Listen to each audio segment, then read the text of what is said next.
And we are getting live here. Put this on live chats. And a very good evening, everybody. Happy Saturday night to you. Let's see if I can get this out the other side. Let's see if she's going to go. And yes, there she is. And hello, everybody. Happy Saturday night to you. It is, I believe, the 30th. Yeah, tomorrow's the last day of January. And welcome into the chat. Let things kind of populate a little bit. Some interesting stuff tonight. Hello, Judy. Yeah, I chickened out tonight for the first time. And I've chooched the streets of Oakland. And I've done a lot of stuff, guys, but I officially chickened out tonight. Judy, hello. Free samples, Dalai Lamas, Ace, Charlie Brown, Nocturnal, Loving Lavender. Did you guys miss me today? What a day. I am so sore. I came home and hopped into the shower. I mean, my goodness. There's a lot of stuff to talk about. What's going on, Shimei? What's going on? Hello, Joey D. How you doing? Someone's princess. Good to see you tonight. Simply Wicked. Liz, Sunny Girl. How you doing tonight? What's going on? Hey, Jenny. How are you tonight? Quirky Girl. What's up, Quirky? I was looking at my Streamlabs here at home. This is the first time I've been live streamed from here since last Monday, believe it or not. Hello, Terry says, I liked your Pioneer fix. Well, thank you very much. Hi, Linda. How are you? Quinny, good to see you. Miss Fix-It Elaine, nice to see you. Melissa, I hope everyone's happy and safe. I put myself in the danger zone tonight, but we'll talk about that in a little bit. I didn't get assaulted. I haven't been hurt. Hello, Michelle. How are you tonight? And hey, Tupac, there you go. I finally figured out what was wrong with finally figured it out, Tupac. It only took about 3 weeks to figure that out, and I apologize for the problem on my part. For some reason or another, the numbers 1, 2, 3, 4, 5, and 6 were added to the blocked word list. In this case, they are numbers. I got no idea. Oh, well, thank you. Thank you, Quinny. Bathed and shaved and in my foot jammies, catching rosy. I'm doing okay. I want to bitch a little bit tonight. I want to I want to rattle myself tonight and tell you I just couldn't do it tonight. Well, let's back up to today. I'm so happy I am okay. This morning, I've told you, you start to get involved in projects, and one thing leads to another, and where I've been helping do some wiring work over the last week to 8 days or so, on and off. Then a neighbor comes over, they want a project, then they have a few things that they want to have done, right? As long as got a handy girl there. And next thing I know, it's like, does anybody have a truck? And some old woman across the street is moving all of her crap into a senior tower here. It's called the Silvercrest Retirement. It's run by the Salvation Army. And I'm looking at the woman, and I'm thinking to myself, okay, yeah. I know somebody how you doing, Janet? Hey, Skunk, I know somebody that has a truck. Okay, I'll help. I'll try to help out. And she's like, yeah. If you can just get this sofa out for me, right? And of course, I'm okay, no problem. I'll call Bobby up. I'll arrange the truck. Of course, Bobby's got a lunch date at the casino with some friends of his today. Okay, Bobby, pick me up. I'll drive you down to the casino. I'll drop you off. I'll use your truck. Thank you, Bobby. I'll put gas in the truck, which I did. Go to pick up the sofa. And, the woman's, son is there. And I'm like, we got this sofa that's about 120 pounds, right? And the son's like, oh, hey, Susie. The son is like, oh, did I mention, the son's there, oh, did I mention I got a bad back? And the old lady's like, oh, you can't ask Chet to do that. Chet's like, oh man, he's like a walking disaster area. So somehow or another, I get this, remove the cushions, I get this thing dragged up, I tie it down, I put it up on the back of Bobby's truck. Right. Anybody have any rope? No, we don't have any rope. Okay, I got a couple extension cords. I didn't even have my own rope, right? I tie it down with a couple extension cords and I haul it up to Santa Rosa to the Silver Crest, right? And I'm humping it in, security. Oh, could I hold the door for you? Yeah, you could lift this out. Oh, I don't know, can't. Oh, I got a bad back. All of a sudden today, this must have been National Bad Back Day or whatever today. And now I gotta hump the thing in, I'm making it work, right? So I finished that, and I get a call. I get a call like, I hate to bother you, but you got the truck, and there's a few more small boxes.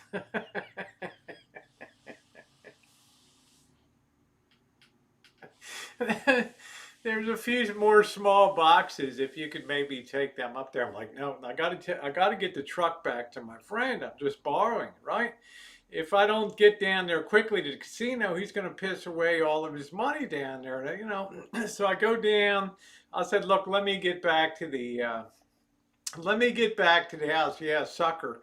Let me get back to the house, and I'll see what I can do, right? So I pick up Bobby.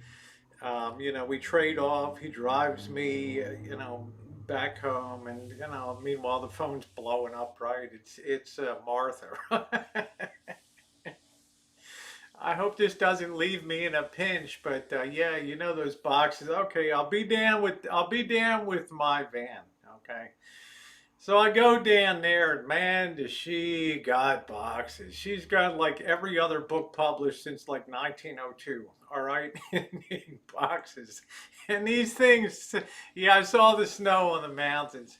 Hey, street, and these things weigh like 60 pounds a box, right? War and Peace and Gone with the Wind and every Charles Dickens thing, and I'm like, wow, right? And I'm like, do you ever read these things?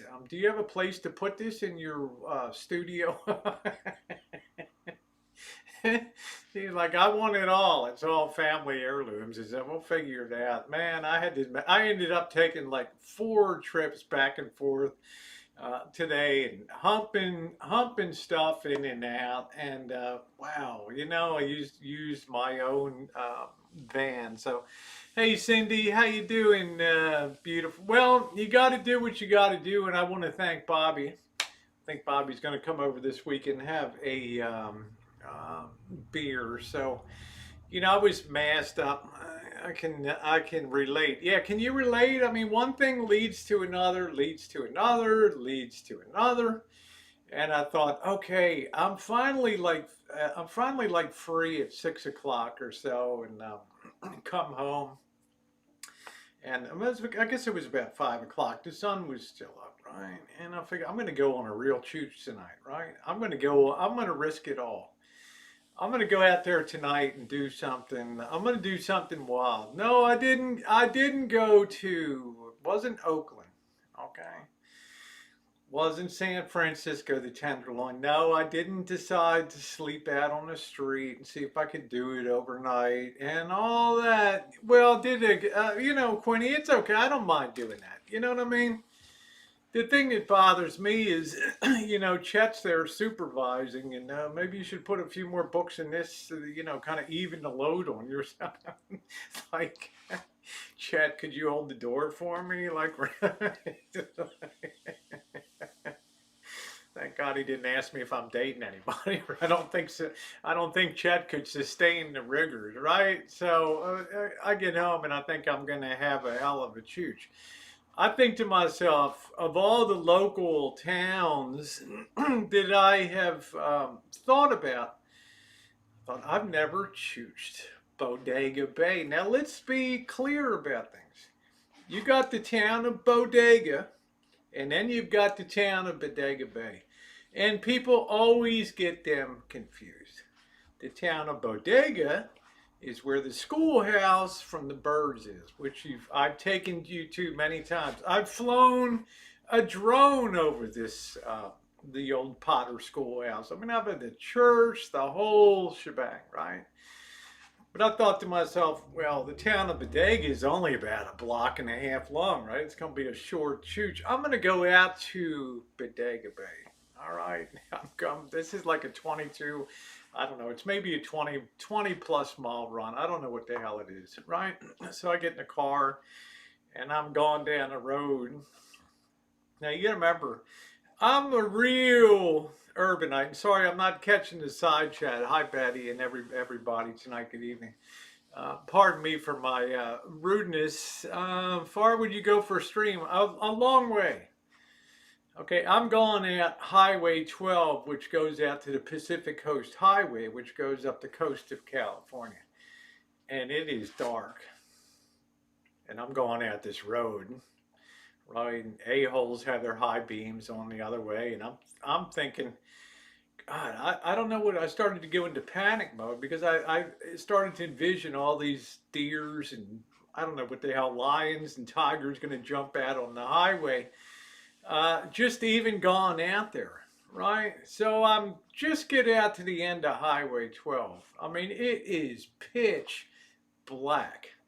You come into the town of Bodega and there's a few little street lights on, the volunteer fire department, the Northern Lights surf shop, and the casino restaurant. And that's about it.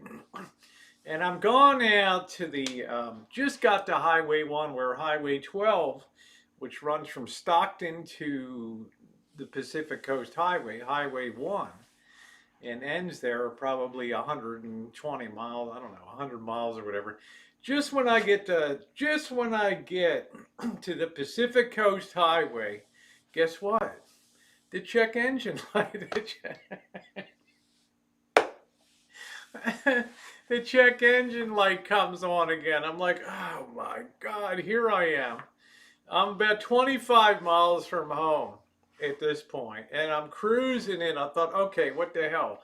I'm going into the town. Now, meanwhile, remember also my tire pressure indicators. My dashboard's starting to look like a damn Christmas tree these days. Okay, forget the fasten seatbelt. I mean, I got a low inflated tire, and I just paid the damn thing off. What, 14 days ago, right? It was officially paid off. So that son of a bitch comes on again, and I thought to myself, okay, I'm not going to be able to defeat this thing by, I'm going about 100 miles, then this thing comes back on. It requires some type of pre-programming. So I thought to myself, okay, I've already come, 20, 25 miles out here tonight. By this time, it's about, I don't know, 6:40, 6:50 p.m. And I'm out there on that highway, and it is dark. I mean, it is dark. Now, I was prepared. I knew it would be dark because for the first time in about 5 or 6 years, I pulled my yellow vest, my quilted yellow vest out. I was going to wear that out there to protect, hi Vicky, to protect myself. And I get out there and I get to the Tides Wharf and restaurant. People are having their outdoor dining. And I look up the road and it is pitch black.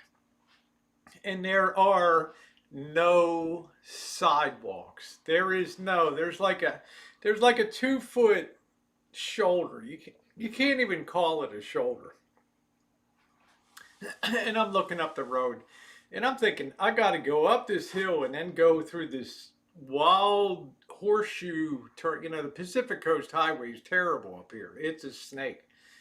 Right, and I'm looking at this thing and I'm thinking to myself, I'm going to go in the dark.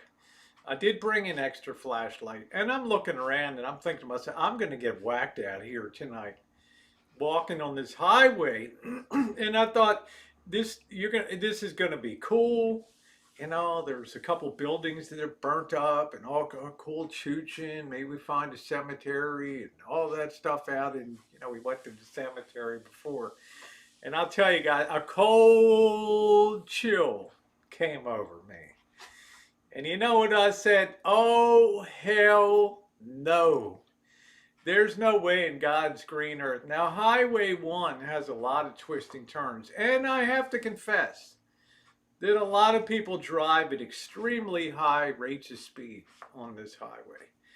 And I thought, even with my yellow vest on, and I had planned to walk down, go down to the hill East Side Drive to where the charter fishing boats and the docks are down there, and then go over to where the commercial fleet is for crabbing and salmon fishing in there.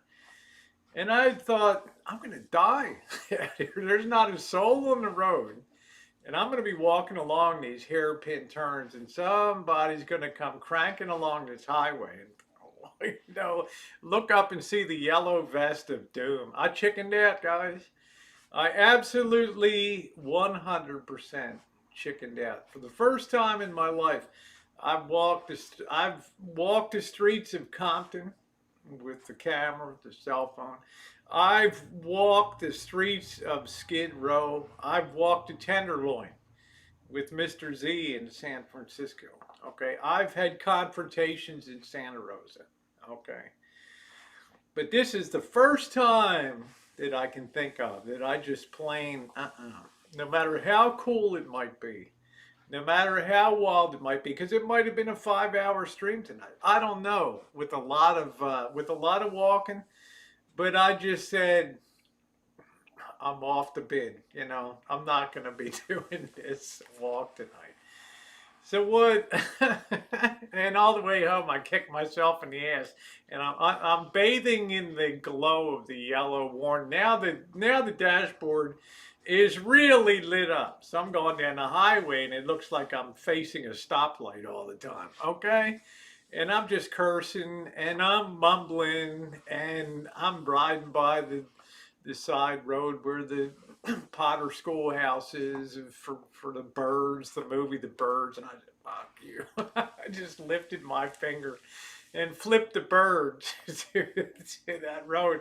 I swear that Alfred Hitchcock cursed the van tonight, or a superior force intervened and said, this is not a walk that you want to make along a road that has no shoulders on it. 2 inch, I'd say it's a 2 foot wide lane marker, 2 feet of asphalt outside of the lane on the side. And all I could see myself was having my ass knocked off that highway and gone down the cliff 60, 80 feet down into some ravine where ain't nobody gonna find me. Cell phone ain't gonna be working down there. I'm gonna have multiple broken bones, and it's gonna be a long, agonizing night. Okay, so that's my confession tonight. You gonna chooch your ass off? I don't know, Vince. It all depends. How you doing, P2E? Hi, Carla. The birds did psychological damage. Now, I love that town. But I thought the smart thing to do, if you're going to do that, is number one, go out there in daytime and do that. Okay? Because there's no lights out there whatsoever, because it's on the coast. It's right there on the Pacific Ocean. There's this horseshoe of a bay called Bodega Bay. Otherwise, there are no lights out there because, well, it's the municipality. They don't put lights on a lot of streets. Something was telling you, no, no, no. Usually things start off bad there in bed. And then I had to worry about the ride back. Right? As a white knuckle, I'm bathed in the yellow lights, warning lights on the phone. Like I said, it's so bright, it's distracting now from the dashboard. You can't go into a dealer and say, well, I didn't see the warning lights. This shit is so bright. Then I'm riding along and I'm almost putting my sunglasses on, right? And meanwhile, there's this twisty Highway 12 coming back in, and I thought, you know what? It's a complete and total fail tonight. So I'm going to come home. I'm going to just reheat, take 5 minutes, just reheat some of that cacciatore, wolf that down, take a 3-minute shower, and come and join you guys tonight. And I was just coming in. Thank you, Vince. I was just coming in tonight, and I noticed on Streamlabs on the computer here, the last time, you keep your title from last time was Monday. So we're gonna hang out. Mandy, how you doing? Beautiful. Good to see you. How you doing? Yeah, my Ray-Bans. I did get my new pair of Ray-Bans, which is probably pair number 6 of the Wayfarers.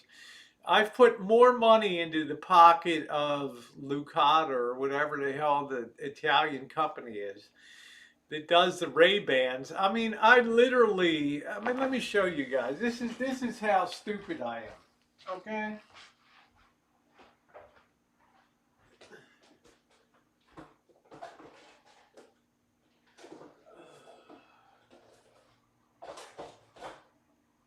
I mean, I've been getting these Ray-Bans so long now that they've changed the design.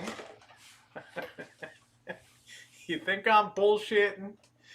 There's the first Ray-Bans. All right, empty. All right.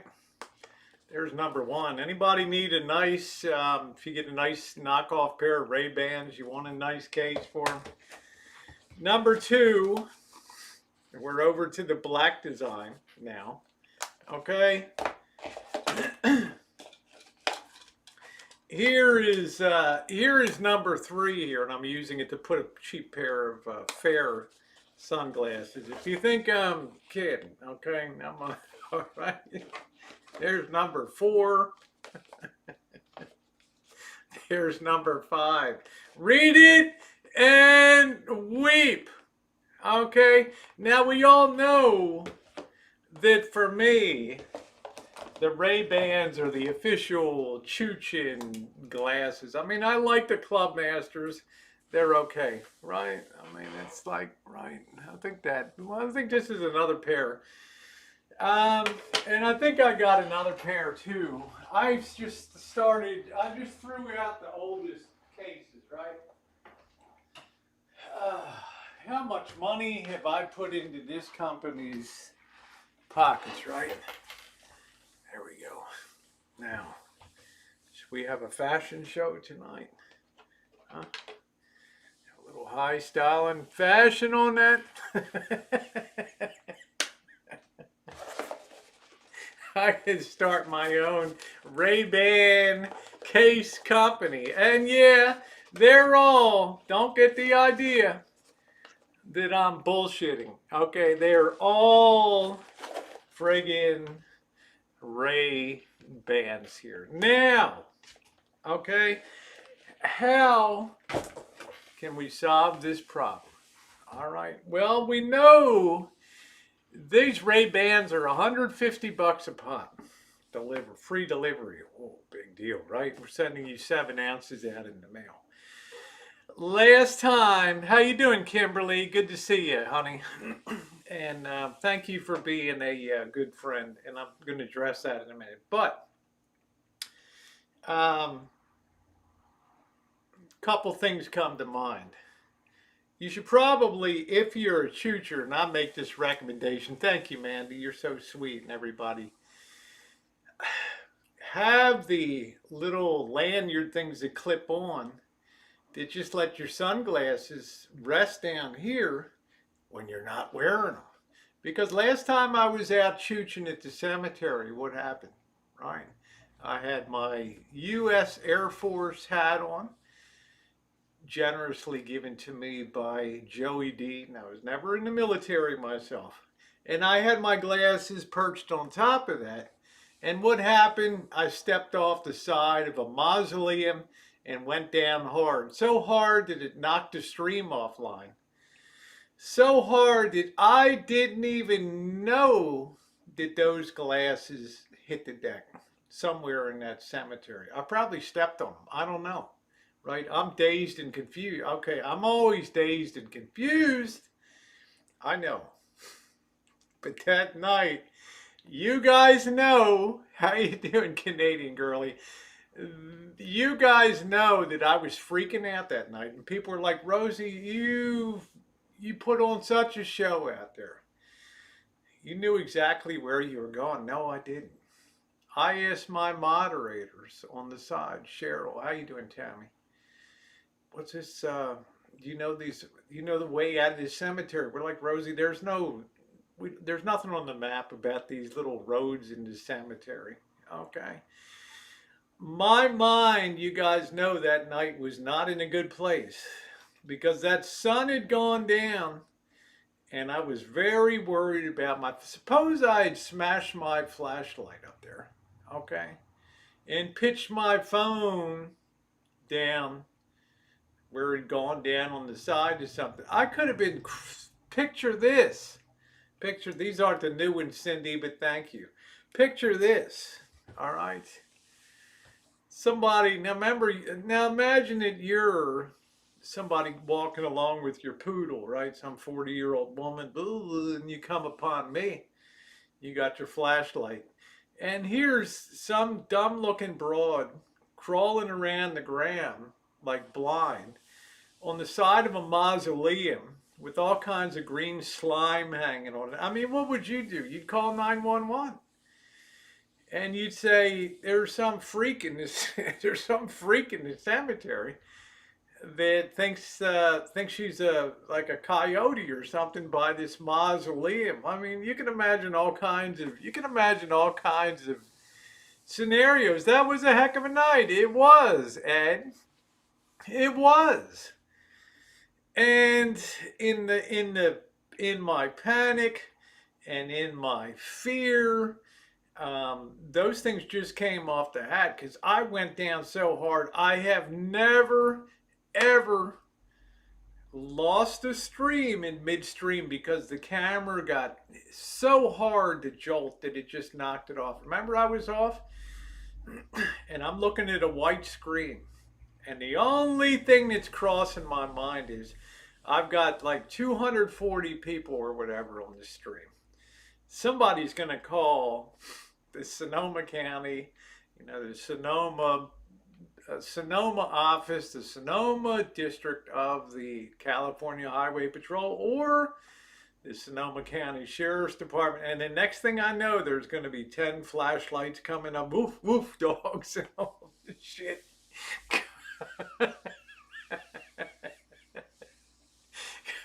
Coming up the hill like something out of a bad B movie, right? You just see the flashlight beams coming up the hill. Hey, Rosie O'Kelly, are you in here? Is there a Rosie O'Kelly? How embarrassing would that be? Now, people did say, yeah, thumbs up are appreciated, guys. People did say, Rosie, go back the next day and get those glasses. But I'm going to tell you, I'm not even sure if I dropped them in there, right? I think I did because everything went down on the ground. Why? Because that cemetery is on a hill like this, and the mausoleums come out, and then there's big drop-offs on the side. So what does dumbass Rosie do? Drops right over the side of one of those mausoleums. Now you can picture that if somebody came up the hill and saw this dope on all fours trying to feel. Now remember, flashlights smashed, cell phones on a white screen, and I thought to myself, God, now you're really going to be in a pickle because, well, they're going to be calling. They're going to be calling. At least you didn't fall into an empty grave. Exactly. But I will never, ever go alone to that cemetery again because it is by far the most dangerous cemetery. And tonight would have literally been the most dangerous walking along Highway 1, the Pacific Coast Highway, where you have mudslides. We've had recent rains, the threat of rain tonight. And I'd just be the slob that's on the wrong curve, and all of a sudden here comes half, 500,000 tons of shit down the hill. And I'm surfing down into the bay, right? Bring a spare. Now, I do carry a spare. I do carry a spare. Tonight I went out with 2 flashlights. But I thought to myself, the danger of walking along, and this is the problem when you get into unincorporated areas like the beautiful little bayside town of Bodega Bay, you don't have sidewalks, okay?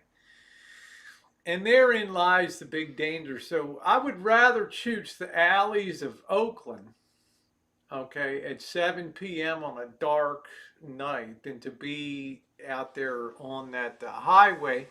And that's saying something. Yeah, it's Saturday night. So, in a way, I'm very disappointed because I'm disappointed in myself.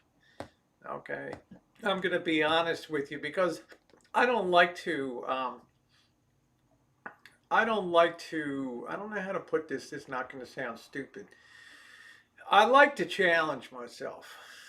Okay. I like to push myself to do things that I probably shouldn't do. Now that's going to sound stupid. It's going to sound dumb. Okay.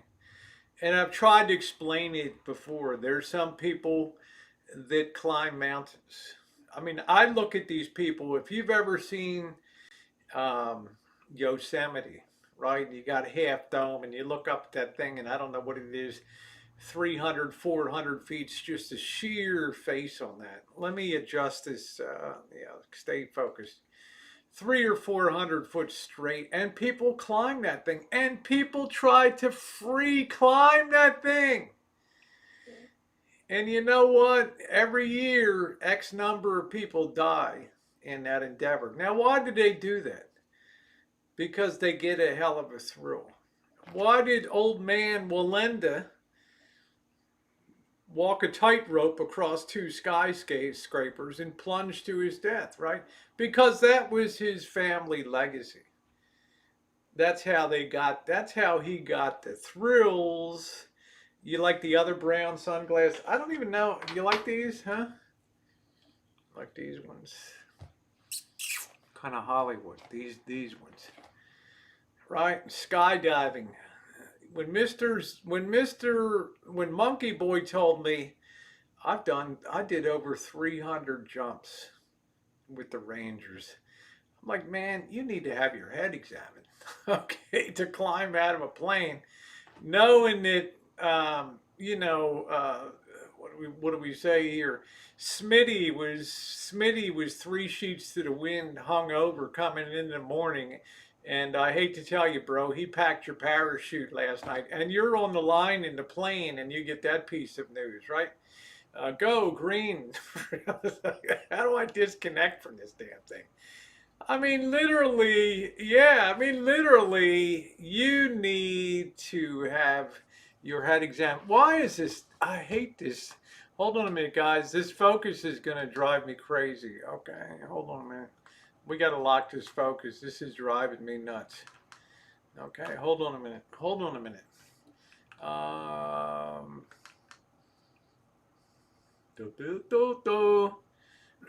mean, there's so many things that people do for,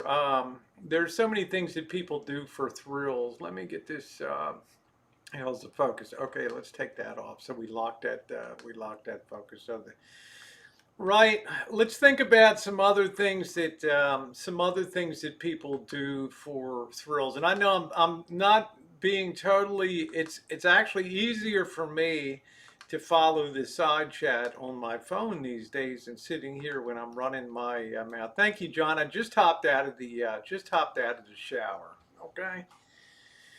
Now, out here we have wine country, right? Hey, Margie, Bill, and Alice. Why don't we take a hot air balloon ride over the vineyards, the beautiful vineyards of the Alexander Valley or the Valley of the Moon? Great idea.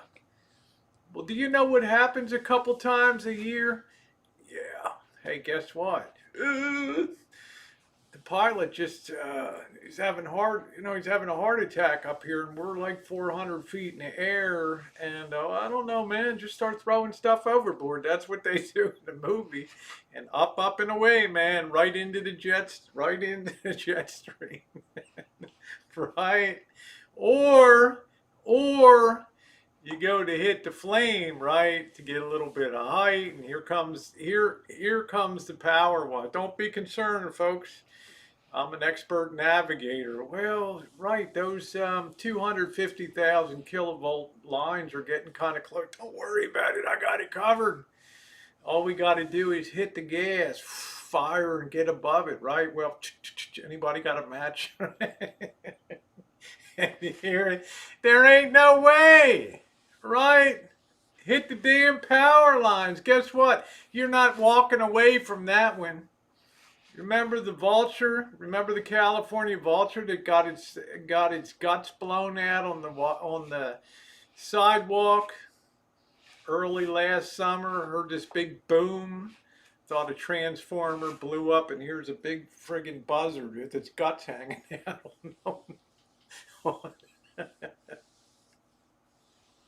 Hey, Goldie.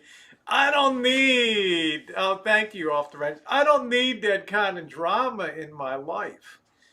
But there are people that look at what I do on the other end of the spectrum and say, you've got to be nuts to walk around Compton with a camera in your hand, to walk around Skid Row with a camera in your hand, to walk around the Tenderloin in San Francisco with a camera in your hand, to walk around so many places that we have with the streets of Oakland, the back streets of Oakland, stuff like that. I think they have a point, okay? I think that they have a point. Because I remember on that trip with Mr. Z down to the Tenderloin in San Francisco, I had to stop thinking about myself and start thinking about Mr. Z when somebody took a bottle of milk and splashed it in somebody's face on the street and the other guy pulled out a shiv, and we thought that there was going to be a stabbing right there on the camera. So yeah, I hear you. I hear you. It is nuts sometimes. But what are you going to tell the skydivers? Don't skydive? Forget about it. What are you going to tell the free climbers that get up? And remember, man, a lot of these mountains, they're not pitched forward like that. Some of them are leaned back. And you can see these people literally dangling there. And these people are free climbing, right? These people are scaling up. You get up 150 feet and it's like, yeah. I mean, you don't want to be a person that panics. It's going to be a hard climb.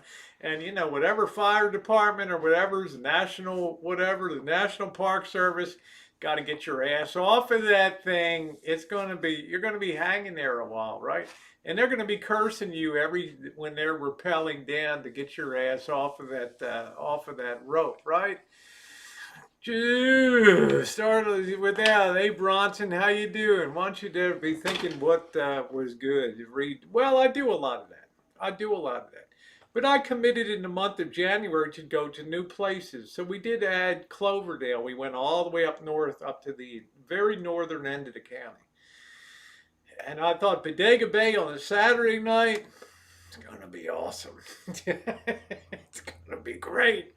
It's going to be epic. And when I'm riding home, sitting behind that steering wheel in that seat, little rascal tooling along, bathed in the amber warning lights of multiple warning lights going off on the dashboard, said, Rosie, that was like the dumbest idea that you ever had to go out for a chooch. But the chicken cacciatore was good. When I hated that. You went parasailing. I might do parasailing. Yeah, it's like people would go up in the single engine plane. Where are we gonna land? Let's see. We could run the telephone poles. It's probably a last resort, right? Well, there's a farm field. No, it looks like it's got ditches and fences. Oh, there's some bulls down there, down there too. And I'm saying, I mean, tragically, yeah, that was the Holy Spirit. Thank you, Patty. And I'll tell you, it scared, I got chills tonight and thought to myself, some guiding force told me tonight, this is the chooch that you do not want to make tonight. Would it be thrilling? Yes, it would. Would it be creepy around the commercial fishing boats and all the crabbing gear and the creaky docks and the creepy town and the creepy church up on the hill? Yeah, it would have been epic. But is it worth risking? Even though I went out, I had my yellow, quilted. You look at my earliest videos on here, you'll see some raggedy ass yellow quilted vest to have me out there on the road with that. And I just decided it ain't worth it.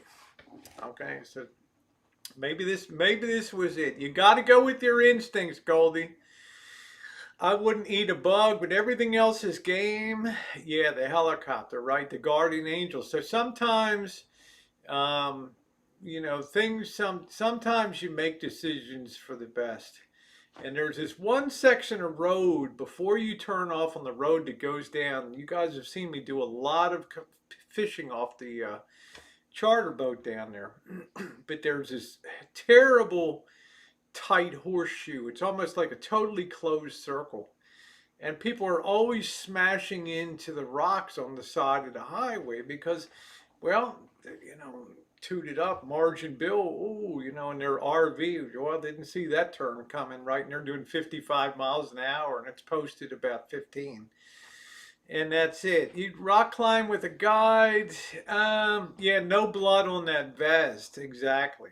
Exactly. Now, I don't get involved in another, I try not to be involved in other people's lives, but I will I've got Kimberly here on the side, and things have been up and down lately for Kimberly. And Kimberly's populated my chat for a long time. And I just have to say that I don't really get involved in other people's lives. I'm not one to read other people's messages. I'm not one to go into private green room chats and things like that. I pretty much try. Hey, Linda, I pretty much try to mind my own business. Because I'm probably stupid, right? I just trip myself up a million times. And I like to try to get along with everybody and be friendly with everybody on YouTube. And if you're friendly to me, I'm going to be friendly to you. And I just wanted to say, having prefaced that I don't get involved. I never ask to see people's messages. It's not my business. I don't get involved in affairs of the heart. I don't dish dirt, as you guys know. Okay, I don't ever send did you see this or did you see that? And anybody that's been in my circle for 6 or 7 years will say the same thing. I just kind of mind my own business. But I just wanted to say thank you, Kimberly, for being a great friend to me. I don't really know the ins and outs of other text relationships and phone calls and things like that because much to my much to some people's chagrin or dislike here, I'm not a big phone talker. I usually tell people let's just text message, let's keep it brief and and let's just text back and forth. Because I do believe that there is, I don't want to, I just want to say there's a distance that I think is important to maintain. And that is this. If other people, if you're a content creator by default, you're in a public space, okay?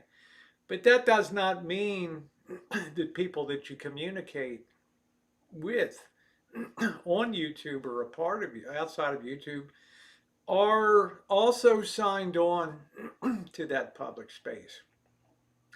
I've always tried to keep that in mind, to respect the privacy and not ever put people in a position of engagement that we go too deep on people's lives and things like that. Okay. On the other hand, many of you have been ultra kind. And yes, I said the day that I opened it that Kimberly sent me a spectacularly beautiful Christmas card. I believe that she enclosed some cash in that, and she had some of the most beautiful handwriting I've ever seen in my life. And I thanked her profusely on that. I think it was Christmas Eve or whatever when we opened packages. In other words, I have a right. I respect everybody else, but I enjoy the relationship that I develop with other people. Does it always work out? No. Do I always keep trying? Yes. Okay. I don't think anything in life is irretrievable in my eyes. And I just want to say that I don't know anything about Kim. The only thing I can judge Kimberly on is how wonderfully she has treated me in this community, period. And that's a great basis to have a friendship on. Because in my mind, if I have a Kimberly or I have a Linda Harper or I have a Susie or a Glitter or an Elmer or a Quirky Girl, the thing I care most about is he or she going to be entertained? That's my top priority. Okay. Ours is not the role here, in my opinion, to hurt people. Okay. It's not, because we're in a powerful position where we have, and this is no reflection on anybody else, this is just my own personal thoughts. We're in a very, whether we like it or not, we get built into sometimes a position where we have a big mouthpiece and we have a big mouth and we can use that mouth to entertain, build people up, which I think is the whole point of YouTube, is positivity and trying to continue to improve ourselves and get ourselves on a better path and be entertaining. And I think we have to bear in mind sometimes that we have a responsibility, and we do have that confidence that's automatically built in on YouTube, that we need to respect and think about everybody's. And sometimes it gets tough in the heat of the moment when you're in battle and you're in the heat zone. It's very easy sometimes to lose sight of what you guys signed on for the most part, and what I signed on for. And they really are two entirely different things. With you come on to be entertained, you come on here to make friends, and we have to be very aware. And we've seen a lot of pitfalls lately of how this platform can be used. Okay. And the power that some people have as a mouthpiece on here. The ability to, and it's a two-way street, to have pain, to have people brought to tears, to have people brought to laughter, to engender the public trust, right? I'm taking funds in for this cause or whatever. You vest a lot of trust in people that are on the other side from where you're sitting. And I think that that's always kind of important to bear in mind. Do people make mistakes? Of course. This is not a professional. We're not in the, thumbs up or appreciate it if you like the message. We're not in the Actors Guild here. We're not professional. We haven't been to the Yale School of Drama, the Actors Theater. None of us have studied dramatics. We're just winging it on a daily basis. But I think it's important that we understand that with growth and subs, comes a position where you really have to be more careful and more thoughtful about what you do, I think. And that's just the way I come down on it. Whether it's um, you got, in other words, you got to be able to look at yourself and make sure that you're at least moving in a positive direction, I think. And um, we've just seen, when it comes to the topics of money in particular here, how full of pitfalls that it can be, and what a minefield it is, because it's a two-way street, and we need to have that with that respect. So I'm here to have fun and be nice. Yeah, Glitter, you sure are. Hey, High Watch. Mormons have taken over America with the insurrection of the Capitol. What's going on with that? Hi, McDave. It's I don't know. It's probably one of the reasons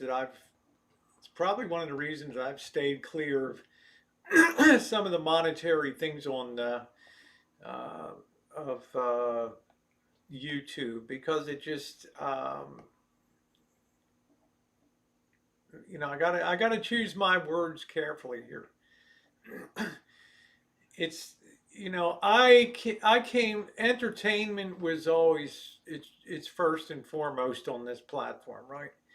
If you're coming in and you're here on YouTube, and if you're into drama, that's cool. I mean, if you're into prepping, that's cool. If you're into guns, gunsmithing, ranged, marksmanship champions, things like that, like a lot of my friends are. I mean, you can find everything on here, right? But the second I think that the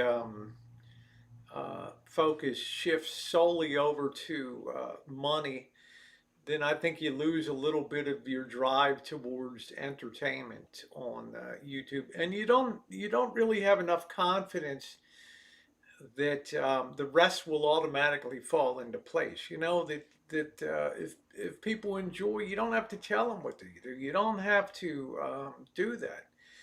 I mean, this is YouTube in 2020, 2021. Yeah, I haven't had I had one of those. I might get something to, hi Cheryl, how are you doing? And if I missed anybody coming in, hi guys. So, um, I think that's important. As I told somebody, you have, you just, it's a lot to think about. And, if it's fun, you keep doing it. If it takes some hard turns, you correct yourself and get yourself back on track. Because we're all human beings here at the end of the day. Hi, Helen. My world, my way, Helen. Good to see you. How you doing, girl? Good to see you. It's prime time, Nikki, huh?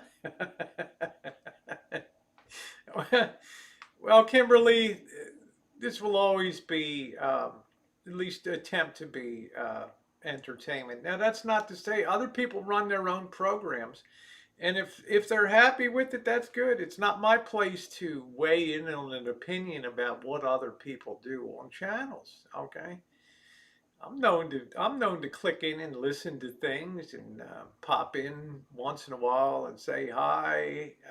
Well, that's very sweet of you, Cindy. And you know, I think, what is the expression? Staying in your own lane. I think that always yields. It's always yielded the most. I haven't always succeeded, but it's always yielded the most happiness to me. Yeah, things are changing so fast. They are. There's a lot of things changing out there, and a lot of people. There's changes coming to social media too. In one sense, it's more wide open, but in another sense, we know that censorship is rising, because sometimes on YouTube we the whole platform may be sensed to be veering off track or whatever. And then it's up to the advertisers start to hammer in and start pulling ads. And like happened in 2017, no more Ford, no more McDonald's, no more Coca-Colas. You're talking about big names, right? And now we see this drive that, videos, you're not getting strikes, but videos are being removed from the platform, and they're taking a more activist role in the message that's going out to people that are consuming YouTube. The reason I think is because the power of the platform and the ability to leverage yourself. In other words, if I have McDave here, Quirky, Cheryl, Helen, um, Donna, Vince, Sheila, Betty Smith sitting here, I talk to 8 people. But if I do a hangout like this, I end up talking to, 2,000, 3,000. But that's leverage. And that's something that you really have to sit back and consider. The power of media to be a lever. And I think that that's the awesome responsibility. And I think YouTube believes as people's voices grow, their need to be responsible grows too. Whether you agree or not, I sense that that's the direction that YouTube is taking, where um, they are at first and foremost a publicly held company, but they're accountable to the shareholders for maximization of capital. And maximization of, thanks Dave, maximization of capital is always going to be the driver of Google. And when the advertisers, remember the old commercial, when E.F. Hutton speaks, people listen, right? Well, when the advertisers speak on YouTube, that's where the rubber meets the road on this platform. Um, seem to be our own brand, our own corporate brand. Yeah, well, thank you, Off the Wrench. But I think with that responsibility, it's a very it's a world out there that made me know when your real friends are and you trust. Trust takes a long time to build, and trust can be lost in a moment.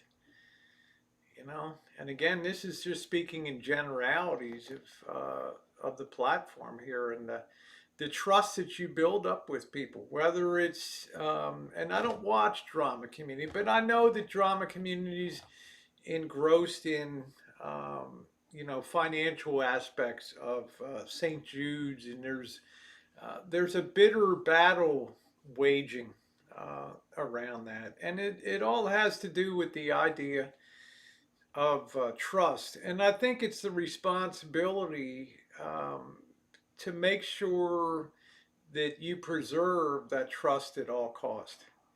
Yeah, people can, a little bullshit here and there, a little juicing things. Yeah, that's fun. That's Hollywood. That's entertainment, right? A little bit of hijinks in the graveyard. Ooh, what was that? We expect that as part of entertainment on YouTube, but we do vest a lot of confidence in people here on YouTube, um, and uh, and I want to put this the right way. The tendencies to kind of elevate people because of subs, because of view counts and things like that. But in reality, I think as you go along, you have to work harder to keep yourself grounded and remind yourself what you're doing on YouTube is to entertain people, inform, entertain, delight, scare, other things with people.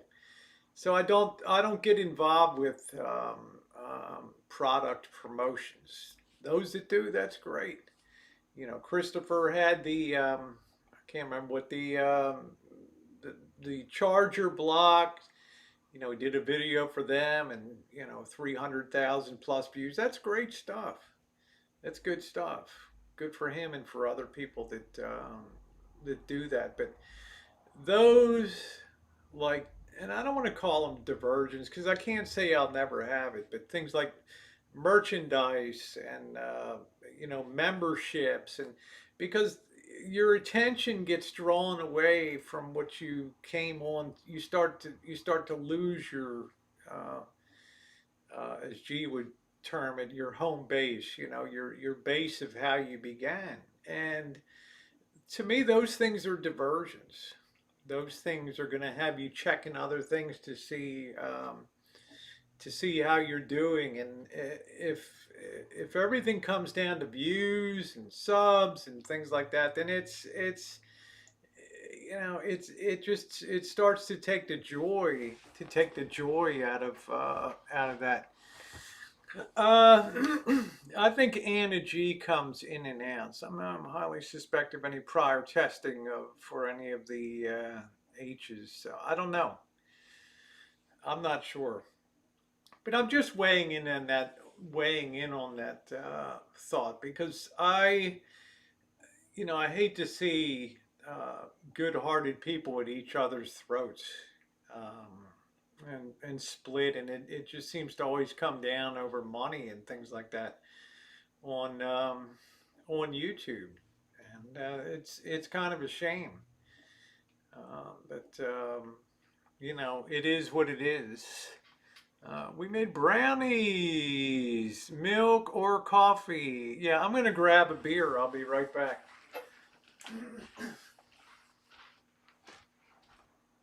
Yeah, my first beer in probably 2 weeks. I don't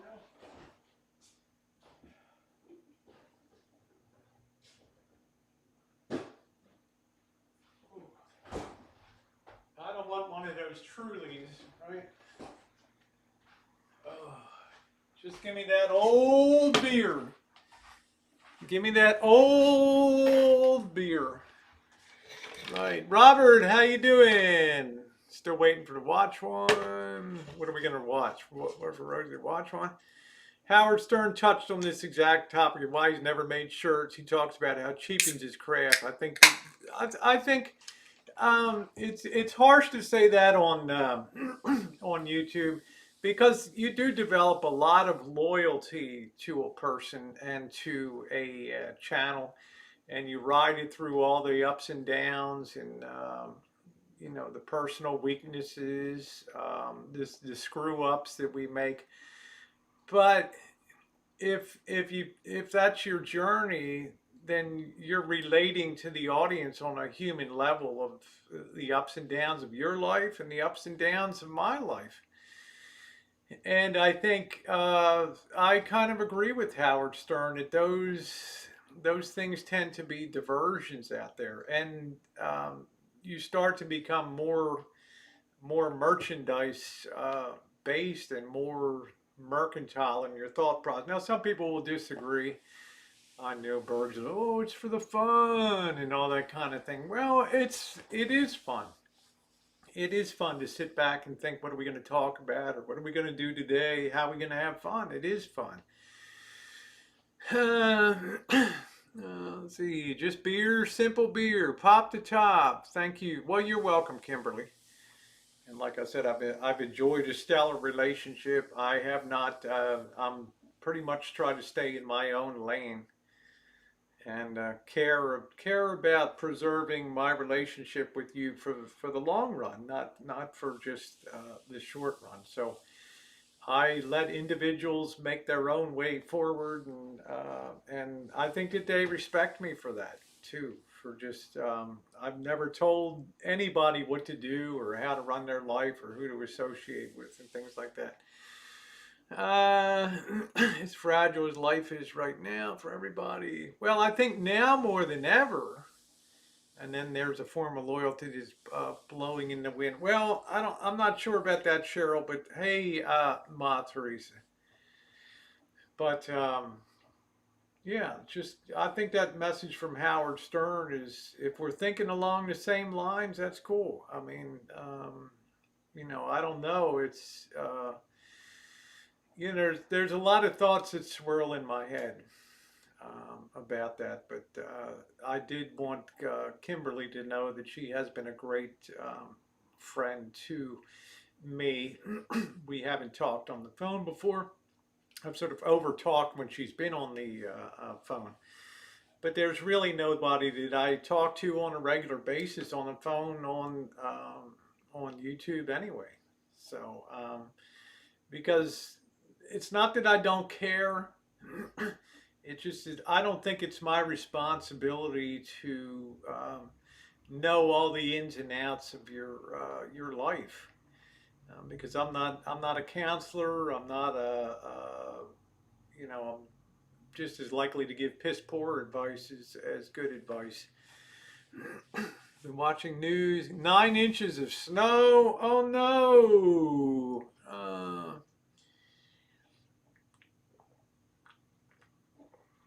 Uh, uh, Woo! I've missed you.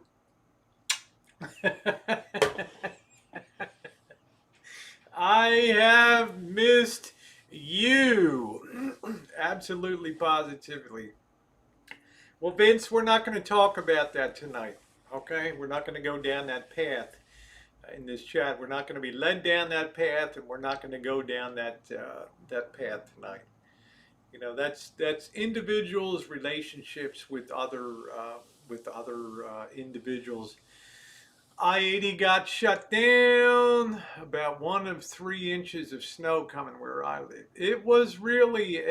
We actually had just a bit of cloudiness today. It's a cool day, but we have a chance of rain.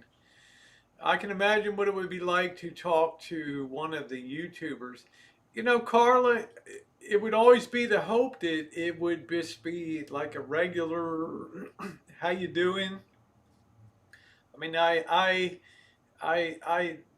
that idea that somehow somebody is somehow, and I just tell you, it's embarrassing. Oh, it's Megan Fox here. Is that Megan? You under a different? What the hell, Megan?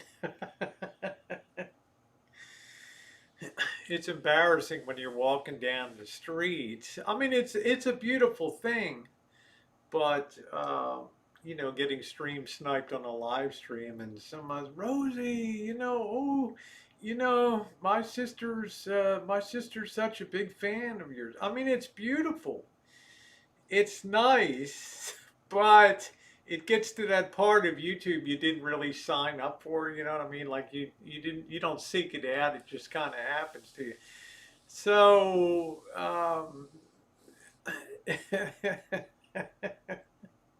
I mean, it's really sweet, but it's damn embarrassing sometimes to just fumble and and that's I'm so excited to be meeting you. I'm starstruck or whatever. It's like the hell are you talking to? It's Rosie. All right, it's the Rosie girl there on the street, right? Oh, you had to cop a phone. Okay. All right. Well, there you go. All right, Megan. Good to see you, honey. You know what I'm saying? No, I mean that kind of stuff is. Uh, God, that's how people get full of shit about themselves. Okay. Um, the sports stars that don't sign autographs and blah blah blah, and I mean there's some point to that, but their heart pumps the same way yours does. They eat food the same way, right? They sleep the same way as you do at night. They're no different than you and me, but they have something that you don't have, and that's leverage on in the movies and things like that that puts them across, tens of millions of people or whatever. So that's the difference. Uh, Waiting for me to chug, huh? I'm not sure what Janet's going to have for the Super Bowl, gun mod. Yeah, it's the Rosie girl, right? Right. Quit YouTube. Yeah, it's the Rosie girl. You sound like the count from. I often wonder what is it you're thinking while I watch the B-rated wannabe. I don't know. I don't know. I'm thinking I like to try to get along with everybody. Um, it's just I've told you before on the streets that it's getting mean out there on the streets, right? In 1 year, it's almost coming up to the year in 1 year in February 17th or whatever of 2020 that I did that morning upload talking about the storm clouds gathering and you need to take steps now. I never imagined that we'd be in this BS right now. But I got to think twice now when I go on the streets. I got to keep my head on a swivel because I've noticed that people's fuses are very short right now. Right? People have no tolerance for increasingly intolerant. People are tired of being at home, staring at the four walls. And I think in some way that mental health is being strained as a result of that. I mean, I really think that the mental health of this nation as a whole is just suffering dramatically right now. I really do. I think that on the whole, in just a large aggregate, that we've seen uh, things are getting tougher. On the whole, things are getting meaner out there. You coming to the USA? Yeah, the golden rule is always good. Yeah. People say YouTube is a game. YouTube is what you want to make it, in my mind. And some people's ideas of entertainment are going to be different, and that's the beauty of YouTube too. Is that I can watch a Shango 066 video. He's one of the big hitters in the vintage audio television repair videos. And I know it's a narrow place on YouTube, but it's a happy place. It's a place I know where this guy doesn't live stream. He just does all his recorded videos, and it's enjoyable to watch. And I'm sure there's an underwater basket weaving community and all kinds of things that people gravitate to. Hey, Tricia, how are you? I met a few people and they were very small. Now they've got very big. Now they are not wanting to know the people they knew from the beginning. I get where you're coming from. Yeah. Yep. It's just, it's people are going to run their own show. And that's cool. And I respect that. No matter what they're doing, it's their right to have that channel and run that the way they want and gather the people that they want to be there. And how can we criticize that? Maddowick says, I'm depressed. Well, I can imagine that people are really scared and angry. They are, which makes me double check about how I feel about being on the streets and things. So I was just seeing a woman flashed her tatas because she was not wearing a mask and they would not let her into Trader Joe's. You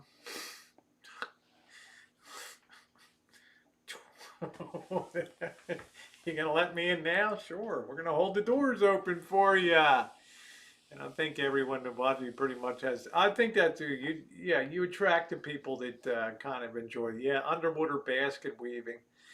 Watching paint dry. There's Chef. Yeah, watching the paint dry. You did putting back the stereo. Something waiting to pick that up. That's mine. That's my own personal unit, Patricia. I've had sitting on the wall of sound for 5 years and never touched it on there. People are behaving themselves a little bit now that they have to stay home and aren't causing trouble. More family. I guess it depends. I don't know. I remember when the pandemic began. There was that initial rush onto the stores. Remember that? March was just a total shit show, right? I mean, people were walking out with multiple carts of toilet paper and paper towels. And you couldn't find hand sanitizer. You couldn't find Clorox wipes and all that. But by and large, people were pretty cool, even though that there was the inconvenience of that. Now we go forward a little more into the pandemic. We have the first shutdown here in California for 1 month. The first stay at home order. by the governor. And it was kind of interesting when that lifted because the restaurants started doing, limited seating, just went, I think they just went wide open again. And it's been an up and down tortured path here. So I've seen people go from that initial kind of get along mentality now. And then the next thing I noticed was that driving where people were hitting the gas pedal, no regard for speed at all. I've been here, it'll be 10 years on May 28th, May 29th, May 28th, 10 years on the Rancho.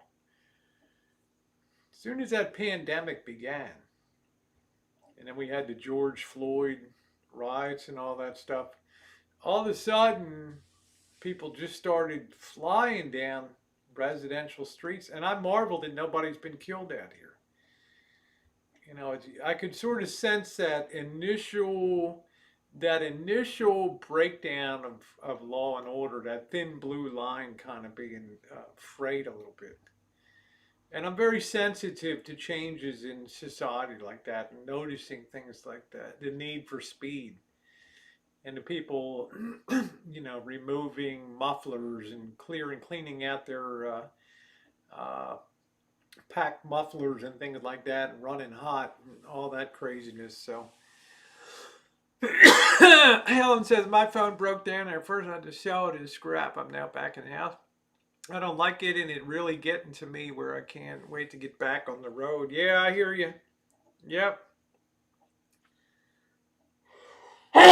Pardon me. Every time I cough like that, I get something on my throat. I got to sneeze. So months and months. It's agonizing. And the thing that hurts most right now is, the tempers are fraying, and it's getting meaner out there. But the thing I've noticed is that we've gone along for a lot of years, and see if you can follow me on this.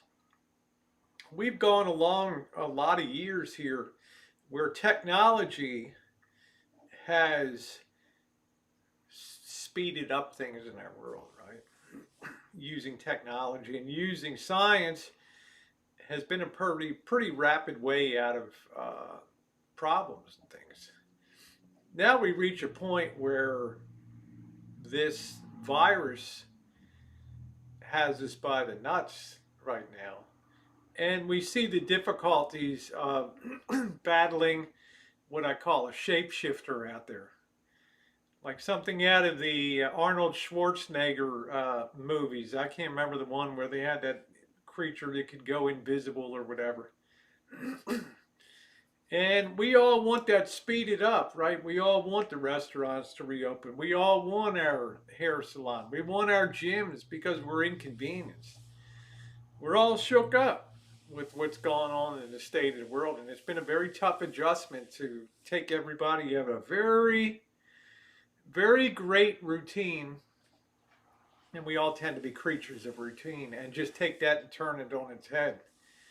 And that's going to cause mental problems. That's going to cause challenges of, mental health challenges. It is. It is. Right now you have the California, the teachers that don't want to go back to the classroom, and they're starting to fight parents that are desperate now and forming their own organization to get the kids out of the home and back in the classroom, because they know this is not a good situation for kids to be in this indefinite homeschooling out here. So there's a lot of flashpoints out there. Whitmer's opening up a lot. Oh, good. Hey, Andrea, how you doing out there? Taking this to the extreme, so we're seeing the extreme. We are. We're, I was riding up the road back from Bodega Bay this evening, and I had KCBS on, which is out of San Francisco. And they had the mayor of San Francisco, Steinberger. Somebody was talking about how they're such a model of performing in the pandemic. They've only had 4,300 deaths. We've had, over 40,000 in California.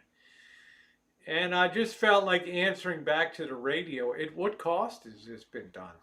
You know, when you're patting yourself on the back, meanwhile, the U-Hauls, the Ryder trucks are rolling out with people getting the hell out of here.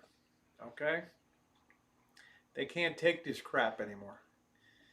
They're coming to a state near you. Okay?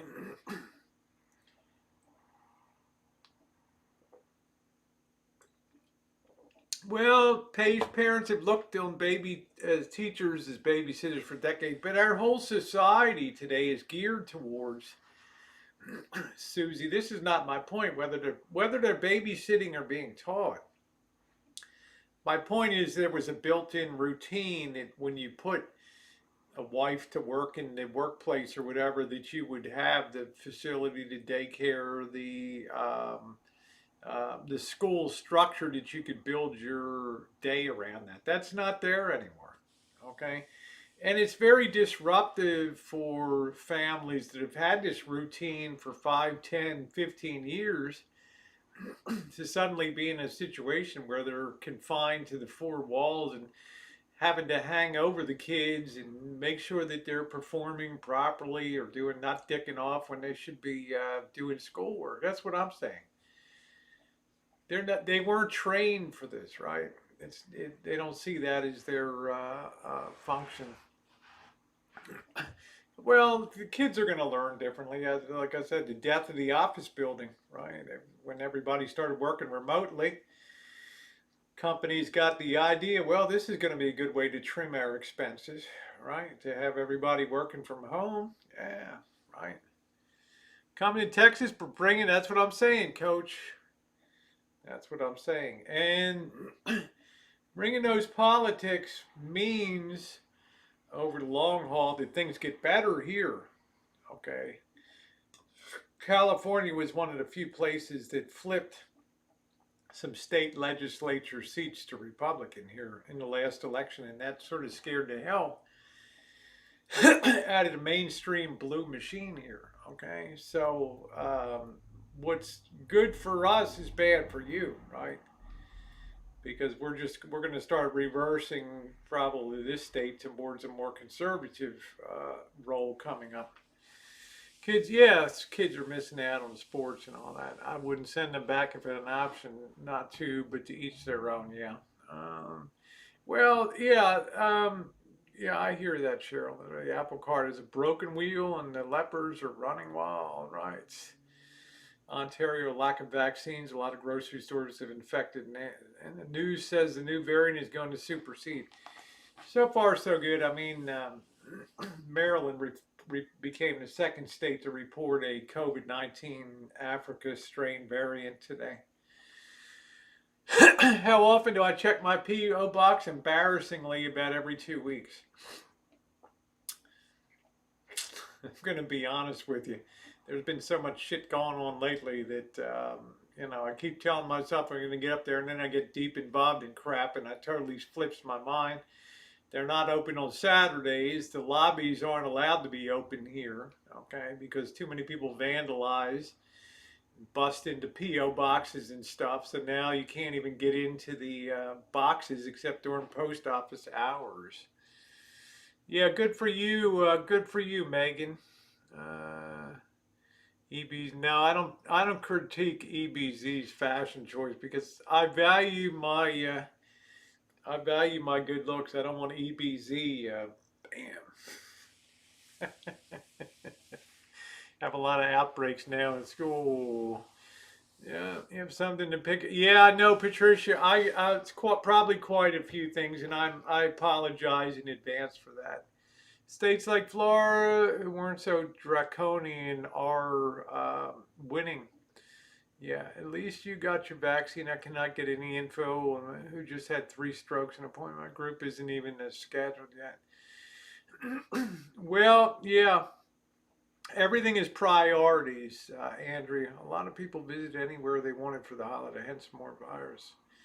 Most states have already had their kids in person school. California is the exception. Yeah, I know that.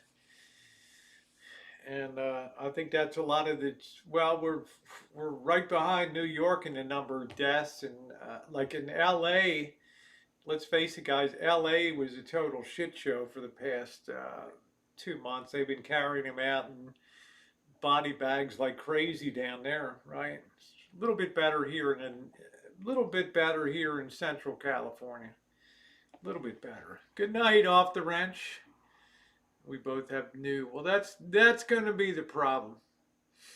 That's going to be the problem. I don't want to. I don't want to really go down that road of the variant right now, or but expect to be in for the long haul in terms of progression of mutations and vaccinations. So. If you could get everybody instantly immunized at one time, it would bring it to a screeching halt. But we can't do that because the task is so great that we can immunize at maximum with the National Guard involved, maximum 500,000 people a day. Well, do the math. You need 150 days to, even more than that to get everybody. Even more. My big math isn't working, but if you're doing 500,000 and you have to, what do you need? 600 days or something to get everybody immunized? I don't know. So, people on the stupid mask issue, completely unpatriotic, un-American to not wear a mask. Yeah, for safety, I wear a mask. Thank you, Andrea. Thank you, sweetie. Is this no? Ain't the rich hour tonight? Are you experiencing photophobia? No. The current vaccine did not. Well, it's covering a great bit of the mutation. It gives you more protection than not being. 60% protection against that is better than zero. So I'll take that. At this point in time, I'll take that. I'll take that. All right. So I'm taking every damn vaccine that they want to dish out. Every vaccine. I wear my sunglasses at night because my head it ain't quite right. Do do do do do do. Inhumane is a global issue. So you have a filter in your cloth mask, you're good. My masks have been good. I'm just using the disposables every day. If two people wear a mask, you have like a 90% reduction in the possibility of getting cornholio. One person, 60% reduction. So, so we'll see what's happened. Would be cool, wanna be cool. Don't be cool. Do do do do do do do.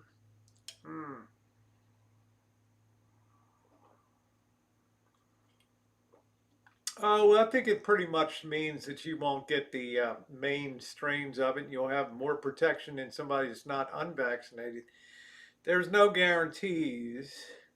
Did you receive the? I got the Moderna vaccine. I got the Moderna, and I make sure to include a filter. Good for you. Good for you, Jody. Awesome. Good laugh. Okay, off the wrench. Have a good evening. Hour to the bunch. Save one person from the possibility exactly. At the rate they're going, it's get mine in September. Well, they're going to speed that up. They're bringing the guard in and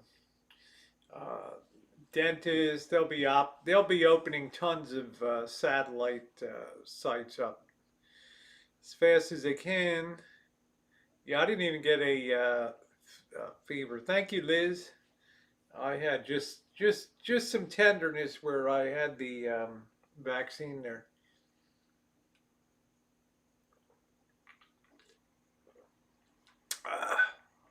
Well, this can be a dominant strain, Bruce, right? So if you're going to get infected with something, this is much more virulent than the seasonal influenza.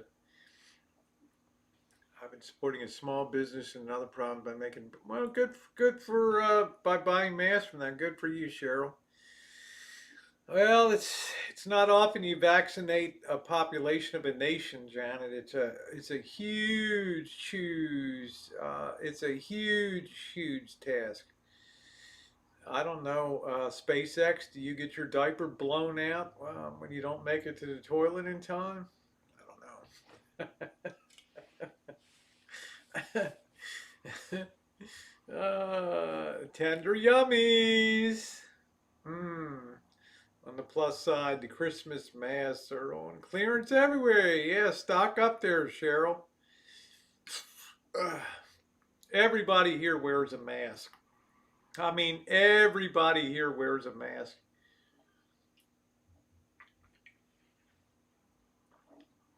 You can't get into any store here without having a mask on. Are you allowed to go into stores in your state without a mask on? I mean, Biden just put in a national order to any public transportation in the nation that you have to wear a mask. Now, what I have to conclude, the South African Brazil strains may not be covered. Yeah, but they have some protection against that. We got to keep it real here. There is some measure of protection against those strains because they're within the same family grouping. But the longer we go, the more we're going to start getting some variants that are totally outside of the shotgun, uh, you know, shotgun fire zone that aren't going to be affected at all. And that's why things are freaking out. Masks are everywhere. You're going to see masks for years. No, yeah, I think everybody has to have a mask now, right? You can go without masks in Oregon. Wow. Okay. Just wear the mask. The only time seems silly that I'm walking my yeah. I don't know. I'm so used to wearing a mask out here and wearing a mask in Nevada. First, I was very disappointed to see the top designer selling masks for unbelievable. Yeah, I remember Chris and I were in Chinatown in San Francisco, and the woman's like, "That's $20 for that mask." I thought Chris was going to fall through the plate glass window. He told him $20, right? I've been turned away for. Well, you can't go into a store here without a mask on.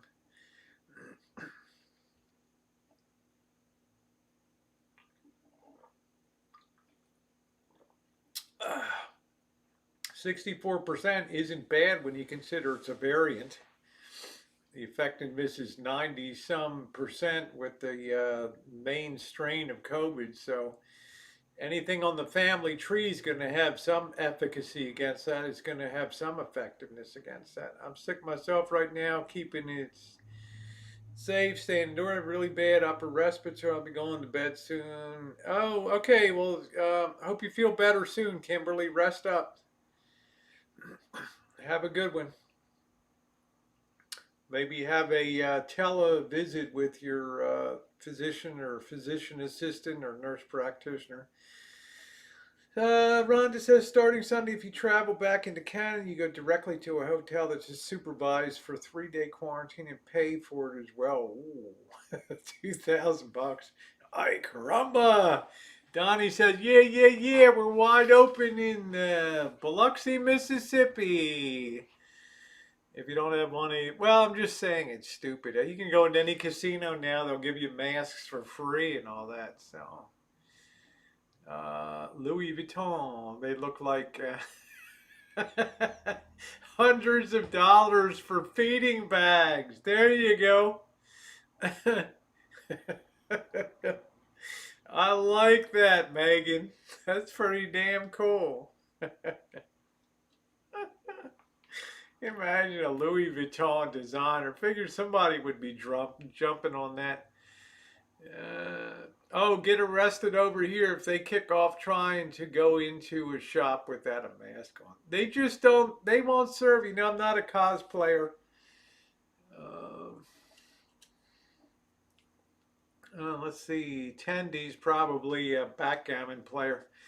Shasta, why are you feeling a little sad tonight? Our border isn't even open yet. Detroit went only essential workers. UK, who is this chap? Made some soup for the homeless and was giving it out, and he got arrested for giving out soup to the homeless.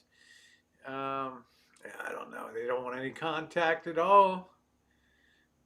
Our government in Wisconsin will do anything to undo the governor's mask mandate. Well, the thing is, they can't force you not to wear a mask, right?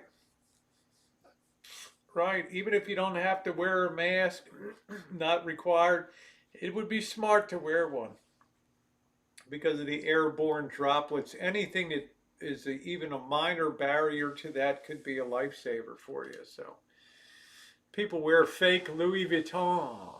Louis Vuitton, Moet Hennessy. I have Louis Vuitton. It's a great band. Yeah. I don't know.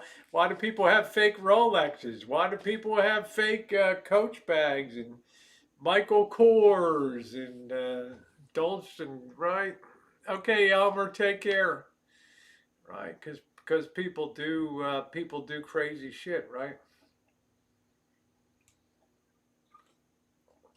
Uh,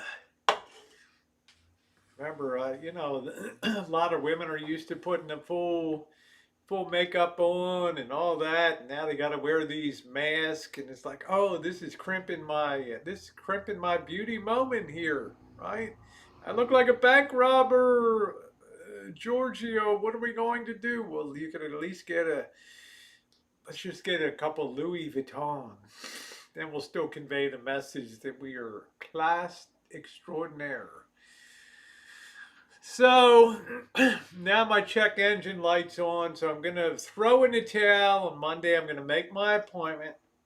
I'm going to bite the bullet. Hopefully, it'll be covered because it's a known issue on this. It might just be something simple but with dealers, no shit's ever simple with them. My fitness journey is going fantastic. I don't ever want to be skinny, but yeah, starting to lose the lunch lady arm. I'm doing good. I know no ugly people. Do crazy shit all the time. Yeah. Yeah, it's gone good. I'm starting more into my exercise mode now too. I don't want to have the hanging chickens or anything on. Right? What do they call them? The bat wings or whatever. Right? All right. Good night, Linda Harper. Thank you. I have all the tips you need. There you go. Yeah, doing good. Check you out. You're all censored.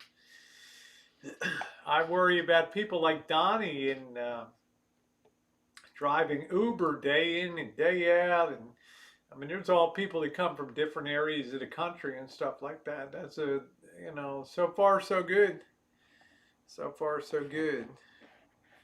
Yeah, well, I've had this trouble recurring for a while. I think it's going to be something simple. Yeah, I'm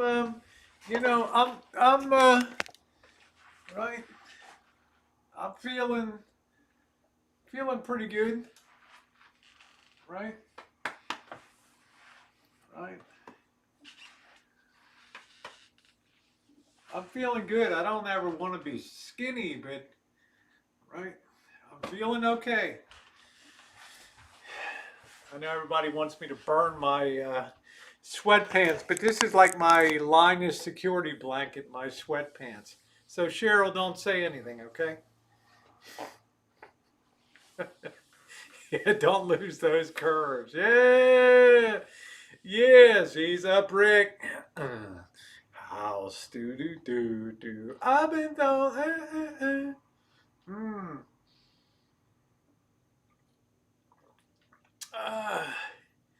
Yeah, I knew Cheryl was going to say something. Check it out. Check it out. They are starting to be a little loose, Cheryl. This will be your dream come true. Now, when I put my um, battery brick into the smartphone battery brick, it starts to pull my drawers down on me. So, wow, 21 degrees and winter storm warning on the main streets of Lawrenceville, New Jersey. Hey, April, how you doing? Yeah, don't be showing off those. 28 states, 14 countries, 5,000 rides so far. Everything's so good. Well, what I'm going to guess, Donnie, is you may have just had a simple asymptomatic, and you did hard work to receive that. Yeah. Uh, Yeah. Well, I still got a ways to go. No, Cheryl's got strong opinions about old worn out sweatpants, right? She thinks Rosie should be more in the fashion circle. All right, Betty. Night. Cheryl's impolite. Cheryl is an acquired taste. We love you, Cheryl. We really do. We love you, Cheryl. I got lots of leggings, Megan. I like my pockets when I'm out chooching. I can put a lot of crap in my pockets. Batteries and flashlights, and then I use the pocket of my sweatshirt and all that kind of stuff. Good night, Helen. Wow, Andrew, they say your state is 90% vaccinated. No way. Michigan? 90%? I think they're probably not even 9% Michigan right now.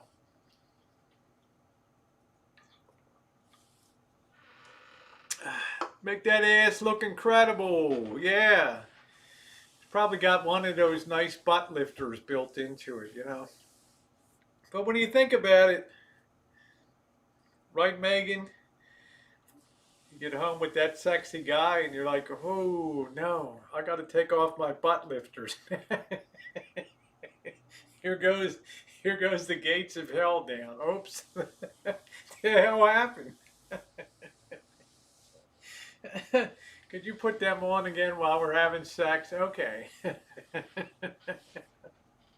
there went the gates of hell, right? Really, 90%. 90%. Huh? On the balls that form, they have fuzz removed. Well, they have a machine that just, I have one of them that's battery thing. It just gets off the pill. It's called a pilling, right? Or when you wake up in the morning, God, the hell, do I know you? Hey Frank, get me the hell out of here. Call me back with an emergency. Ring, ring. They say the new vaccine only have to have 1 day. Well, that's the Johnson and Johnson, I believe. So there's no way. Yeah, there's just no way that they're not vaccinated. I mean, you're back, but ass to the gods. That's it. I just don't believe that Michigan is anywhere near even 5% vaccinated. The national vaccination rate right now is not even 2%. So for Michigan to be 90% vaccinated would mean that they're like 8 standard deviations away from that norm, which is statistically impossible to be at that point. Yeah, nurses, fire, first, healthcare. I can see that. Hospital workers, clinic workers, support staff. I can see all that. Yeah. No, it's way too much on that. So, oh no.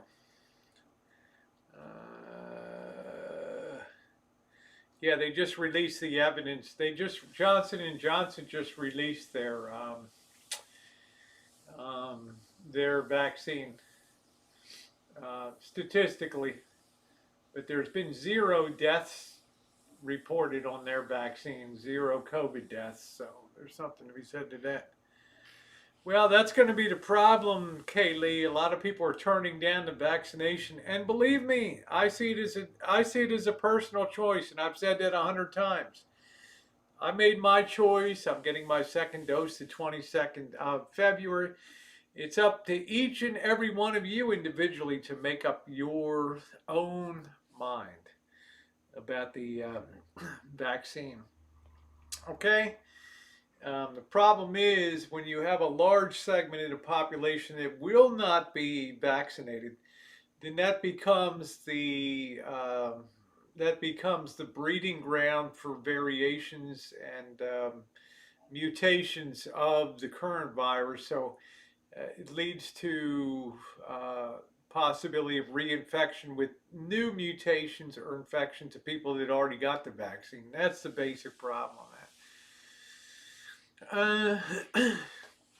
Yeah, because it's basically just a slight RNA variation, Patricia Wakefield, and there's going to be a high degree of efficiency against cousins, nephews, grandkids of the original strain. Yet there's still going to be some originality. It's going to be whacked by the virus. It's only when time goes by that it mutates and latches on to other RNA from other viruses that have mutated in a different way, that something totally kind of new is born on that. So yeah, there's no refrigeration problem with Moderna either. There was nothing on that. Jason said, I'm not getting one. Well, I already got my first one, and I live to tell about it, and I'm damn glad I got it too. So I'll be chasing that injectable, whatever happens. I get it soon when I can. That's it. I want the 2-dose higher percentage of our vaccine now that I'm being affected in the African virus. Well, remember, just starting with something is something, okay? It broke somewhere later. They were scrambling to administer. Well, that's good. Yep. Something is better than nothing in my book. And a nurse here in West Virginia destroyed 200. Insane. Well, they had some pharmacist that's destroyed. What did he destroy? Like 250 doses of it or something like that. That was in the news. And then down in Los Angeles at Dodger Stadium, they had to suspend the vaccinations for an hour or so because protesters blocked the entrance to the drive into the site. So got Kenwood 11 GX repaired and gone in a pair of clippage speaker, clips power. I'll bet it kills. Just too much power for me, Roddy. If you look up there, I'm going to do this without destroying anything. You can see my Kenwood GX9 right up there. There she is with the sleep timer, the beast. The biggest receivers ever made, right?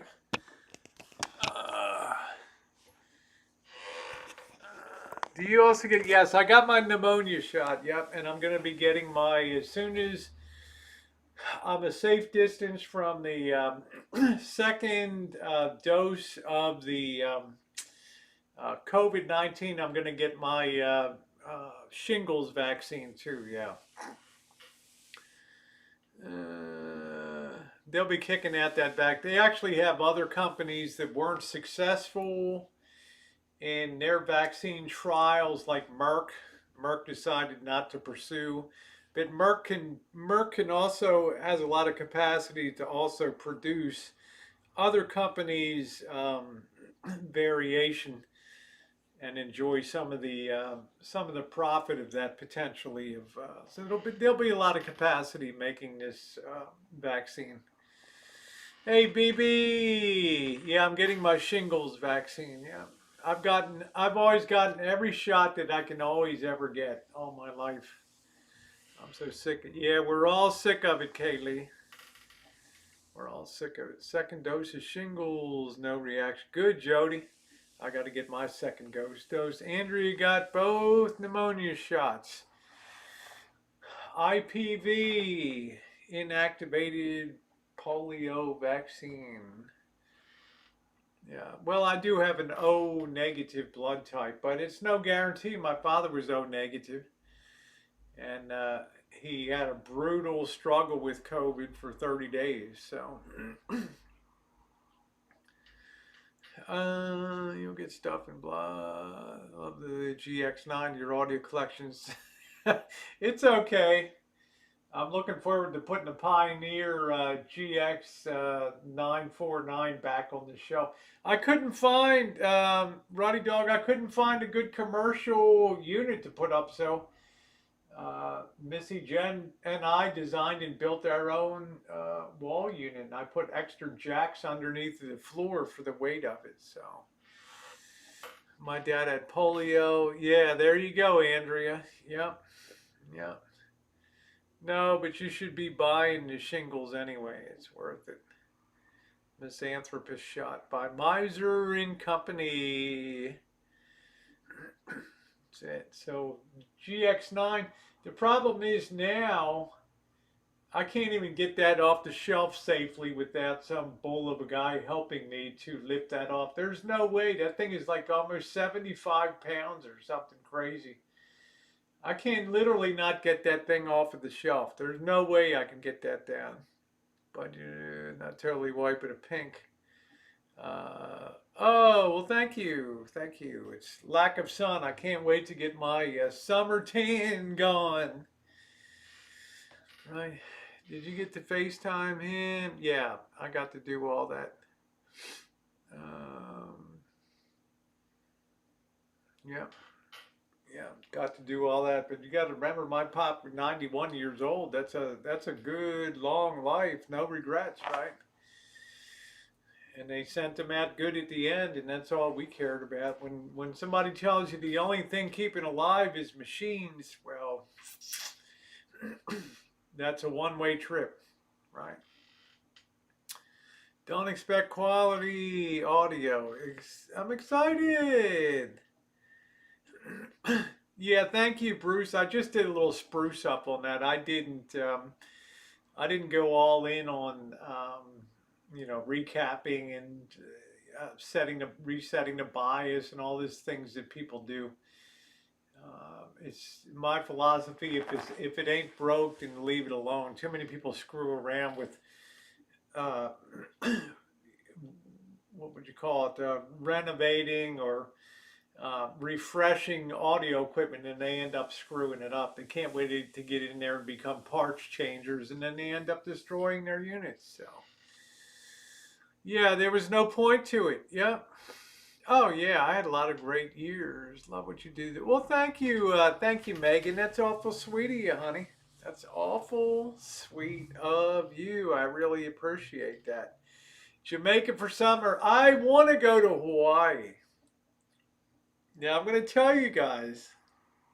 If they say if you have your vaccine that you can go to Hawaii, I'm going to free myself up for about 2 weeks, and I'm going to Hawaii. Okay. I don't know when it'll exactly be because I'm committed through the second week of February that I really can't do anything. I want to help the boss and Janet. But beyond that, aloha. Ooh. I really want to get on a plane and get the hell out of Dodge. Oh, yeah, send me some pictures to the gym. I can make it like new at gmail.com. All one word, all lowercase.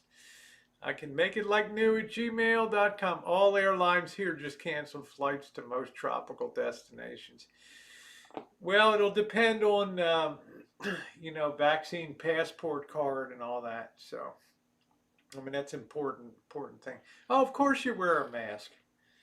Of course you wear a mask because they haven't completed the studies, and that's why it may not be open yet, because they haven't concluded the studies of whether just because you're vaccinated doesn't mean that you can't be a carrier of COVID.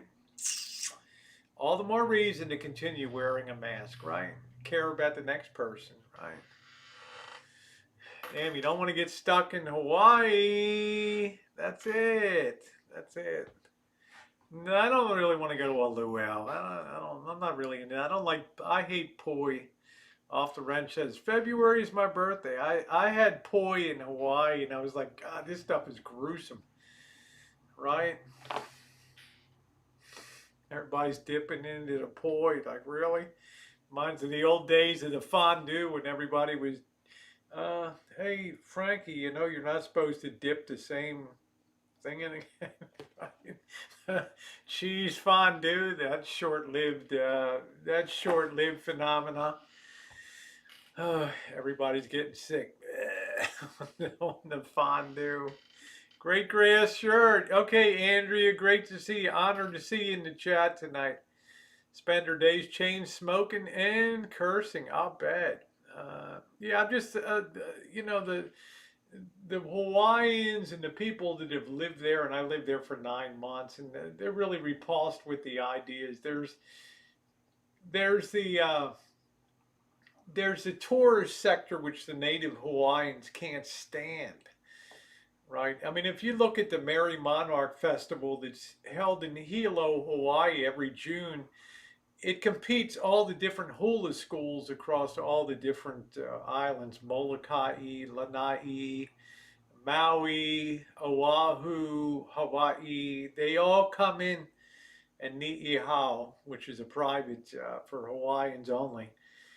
That's real. You don't see the coconut titty things. I mean, you see the real costuming and stuff like that. They're just really repulsed by what you call the tourism post, you know, the World War II driven things, of which a luau is a part of that. So, baby luau, and it was sweet. Yeah, that's cool. No, I've never been to Cabo. Kev and I are thinking about going down to. We might end up. You know, I think he's waiting on his passport. I don't know. We may end up down in San Luis or something down on the Baja. I don't know. See, I'm really jealous. I follow a channel called Wandering Nirvana, and he's in Colombia right now. And, you know, he's bouncing around the beach with all these beautiful babes and things. And I'm like, man, where in the hell am I? What's wrong with this picture? I think we're going to mask. You're going to see people wearing masks for the next 10 years. Okay? Guaranteed you're going to see people wearing masks. Why? Because there's always a fear of new new mutations coming along. So that's it. I agree. Reef triggered food. Humma humma kuma. Yeah, Jennifer. And I used to eat the nanui, which is a rudder fish, and they're great fighters. Moi, M-O-I. But I don't eat reef fish. You can get ciguatera. Cheryl, I know that's why I'm not down. That's why I'm not in LA right now. Kev and I talked, and I knew that was on the agenda. And I told Kev I'm not coming down till things are looking better down there. The women there are beautiful. The women are beautiful here too. Okay. Down in Colombia, they dream of those Canadian and American and European chicas.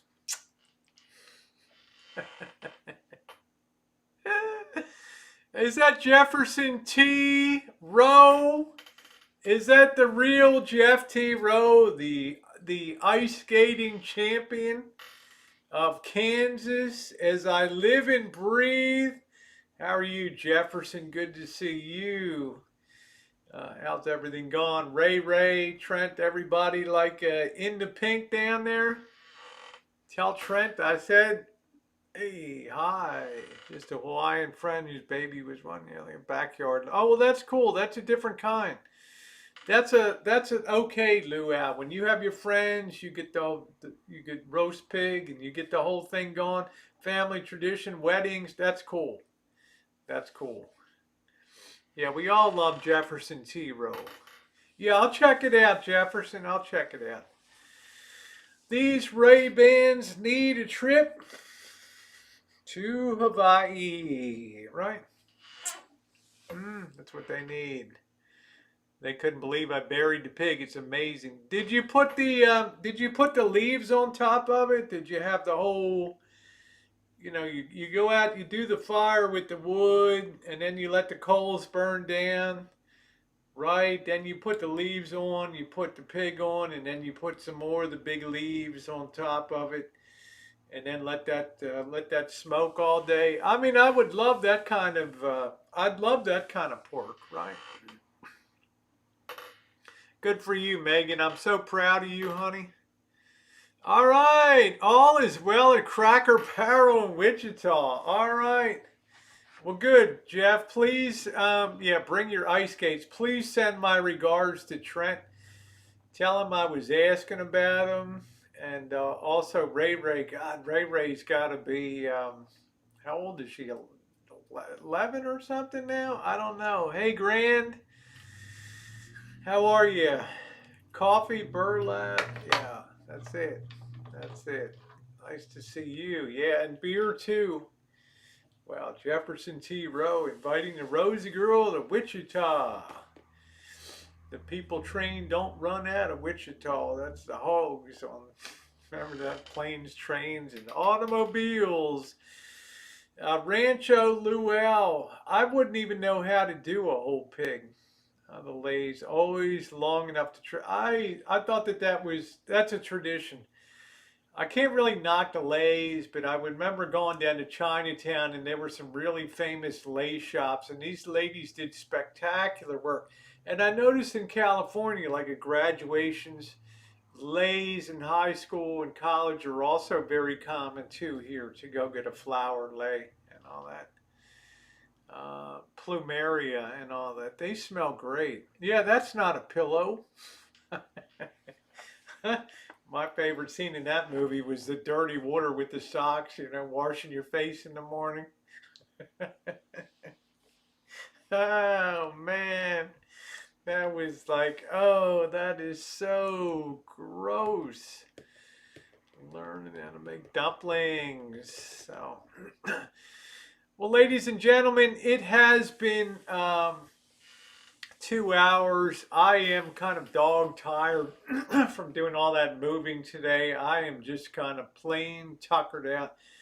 And I'm disappointed that I could not bring you that Bodega Day Bay Chooch.